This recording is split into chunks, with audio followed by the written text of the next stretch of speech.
Tangina, bakit nangyayari ito ng ano, hindi nyo inaano sa akin? Ano? Lahat to kumpis kayo nyo. Walang permiso yung property to ng city. Penalize nyo lahat ng mga gamit nila dito. Ano, hindi na ako matutulog? Wala na talagang gobyerno, kanya-kanya na lang. Tangin ng mga congressman yan. And the people of City of Manila, dapat po kami, ang local government at ang national government ay nagtutulungan para nag-iisip po ng mga makabuluhang proyekto. Wala po siyang ginawa kung hindi gibain ng gibain yung mga ginagawa po namin. Mga programa naman, ang makikinabang naman, mga taong bayan. Kagaya po nung giniba niyang barangay hall.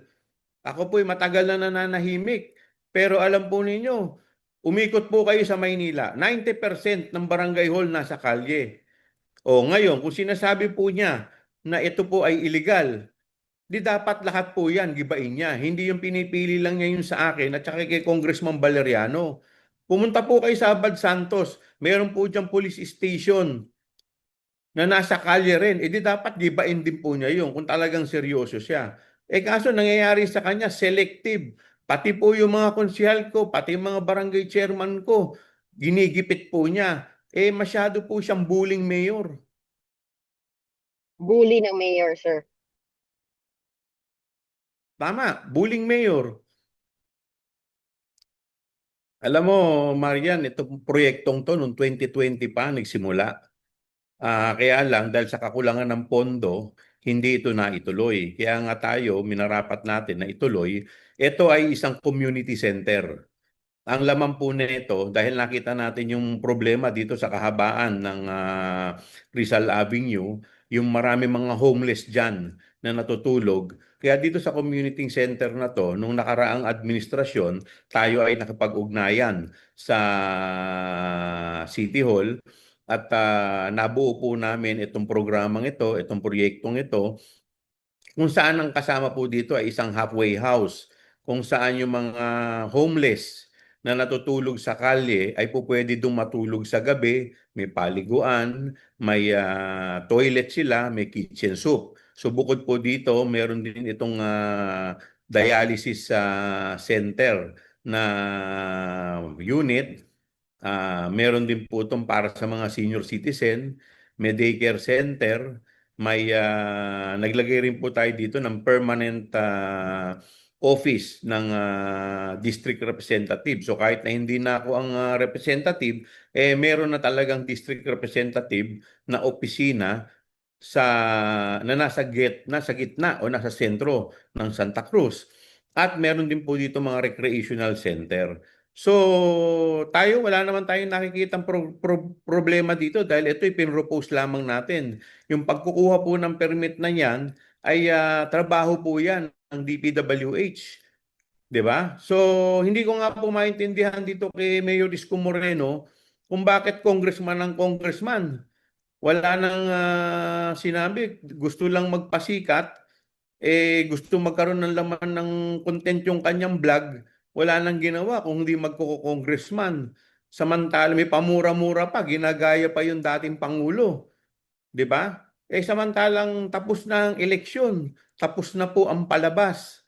Dapat kami po ay nag-iisip ng mga programa na makakatulong sa aming mga kadistrito at sa lungsod ng Maynila. Ito po isang makabuluhang programa at ang makikinabang po nito ay ang aming distrito at ang lungsod.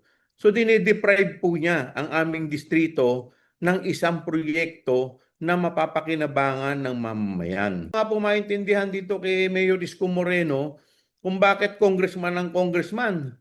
Wala nang sinabi, gusto lang magpasikat, gusto magkaroon ng laman ng content yung kanyang vlog, wala nang ginawa kung hindi magko-congressman. Samantala may pamura-mura pa, ginagaya pa yung dating Pangulo.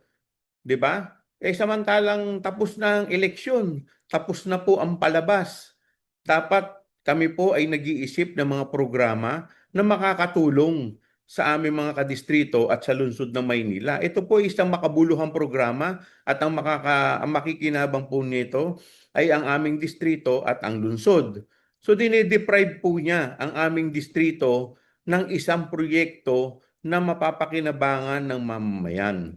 Ngayon, ang tanong ko po sa kanya, bakit hindi po yung DPWH ang kanyang sitahin sa sinasabi po niya mga requirement? Ang trabaho namin po bilang congressman ay mag-propose lamang. Kami po ay kung mapagbibigyan, salamat. Kung hindi po kami mapagbibigyan, wala po tayo magagawa. Utang yun eh. Bakit nangyayari ito ng ano, hindi nyo inaano sa akin? Hello? Lahat to kumpiskay nyo. Walang permisi ang property to ng city. Penalize nyo lahat yung mga gamit nila dito. Ano, hindi na ako matutulog? Wala na talagang gobyerno, kanya-kanya na lang.